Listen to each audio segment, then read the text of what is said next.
सृष्टि नाटक का चौथा भाग आया, जिसको कहा कलह क्लेश वाला युग, जहां स्वास्तिका का हाथ ऊपर उठता है। हर प्रकार की बुराई अपनी चरम सीमा को प्राप्त कर लेती है। अति धर्म भ्रष्ट, अति कर्म भ्रष्ट, अति अत्याचार, अति पापाचार, अति दुराचार, अति भ्रष्टाचार, हर प्रकार की अति हो जाती है। ऐसा जब अति का समय आता है तो उस अति के समय में परमात्मा को भी तो आना पड़ेगा। यदा यदा ही धर्मस्य, तो हर युग में आने की बात नहीं है। जब अति का समय होता है तब परमात्मा इस संसार में अवतरित होते हैं। इसलिए इस दुनिया को कहा जाता है रावण राज्य। जहां राम राज्य था वहां रावण राज्य नहीं था, और आज जहां रावण राज्य है वहां राम राज्य नहीं है। इसको रावण राज्य क्यों कहा जाता है? क्योंकि रावण कहा जाता है कि कोई असुर नहीं था, ब्राह्मण था, ऊंची जाति का था।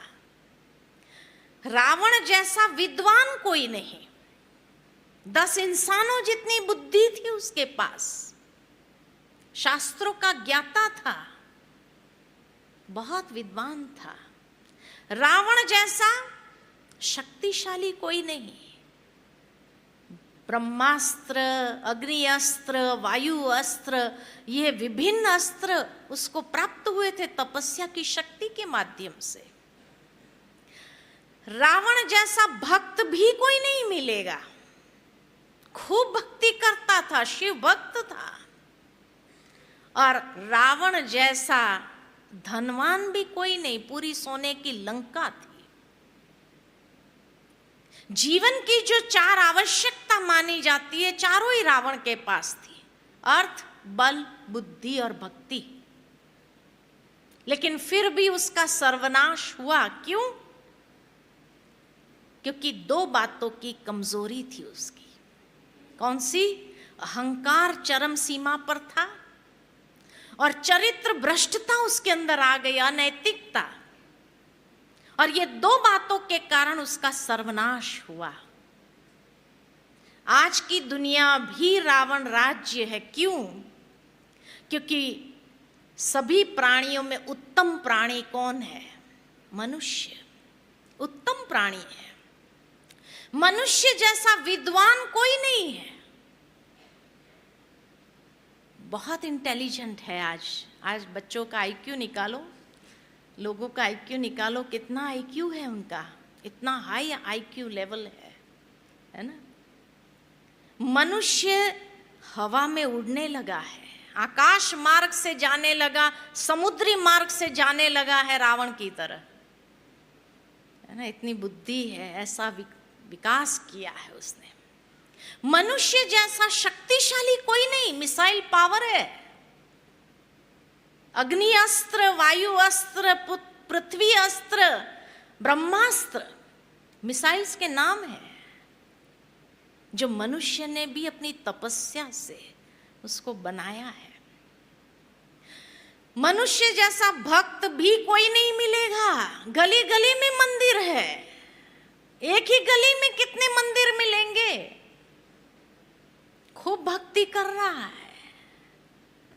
और मनुष्य जैसा धनवान भी कोई नहीं। रात्रि के समय में अगर बड़े शहरों का नजारा देखा जाए तो सोने की लंका से कम चमकदार भी नहीं है।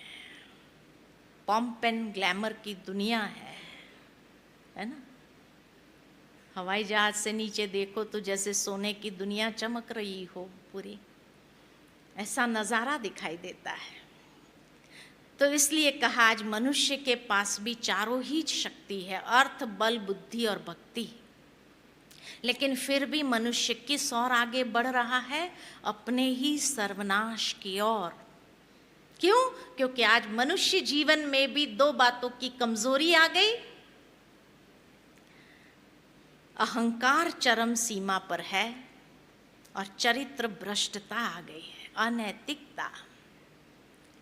और जब ऐसी स्थिति आ जाती है दुनिया के अंदर, तो मनुष्य भी अपने सर्वनाश की ओर आगे बढ़ रहा है।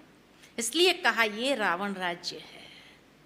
जब राम राज्य था तब रावण राज्य नहीं था, और जब रावण राज्य है तो राम राज्य कहीं नहीं दिखाई देगा। इसी समय की बात है। लोगों ने इस बात को जोड़ दिया, जहां राम था वहां रावण था, जहां कृष्ण था वहां कंस था। अरे नहीं, एक ही समय में दिन और रात नहीं हो सकता, एक ही स्थान पर नहीं हो सकता है। जब दिन है तो रात नहीं, रात है तो दिन नहीं। इसी तरह जब देव है तो असुर नहीं, असुर है तो देव नहीं है। और आज आसुरी वृत्तियां जिस तरह से व्यापक है, तो दैवी वृत्तियां नहीं है संसार के अंदर, समाप्त हो गई है। इसलिए समय की पुकार है, दैवी वृत्तियों को जागृत करो। ऐसा जब समय आ जाता है जहां हर इंसान अपने आप को बंधन में महसूस करता है, और हर प्रकार का बंधन आज दिखाई देता है। किसी को व्यसनों का बंधन है, बुराइयों का बंधन है, बुरी आदतों का शिकार बनता जा रहा है। मनुष्य अपनी वास्तविकता को भूल चुका है और इसीलिए गुलाम बन गया है। कर्मेंद्रिय का गुलाम नहीं खाली, लेकिन विकारों का गुलाम बन गया है। और इन विकारों के गुलामी के कारण उसकी जीवन के अंदर जो विकृति आ गई है, जो चेहरे से विकृति नजर आती है, आसुरी वृत्ति आ गई है ना। जब खुद का परिचय नहीं, खुदा का परिचय नहीं, तो परमात्मा को भी कहाँ ढूंढ रहा है। कहाँ देखो तो नदियों की पूजा कर रहा है, कहाँ देखो तो सूर्य की पूजा कर रहा है, कहाँ देखो तो वृक्षों की पूजा कर रहा है, कहाँ देखो तो जानवरों की पूजा। किस किस की पूजा करने लग गया। ऐसा जब हाल हो जाता है, ये है अधर्म की चरम सीमा। न खुद को जानता है, न खुदा को जानता है कि आखिर परमात्मा कौन है।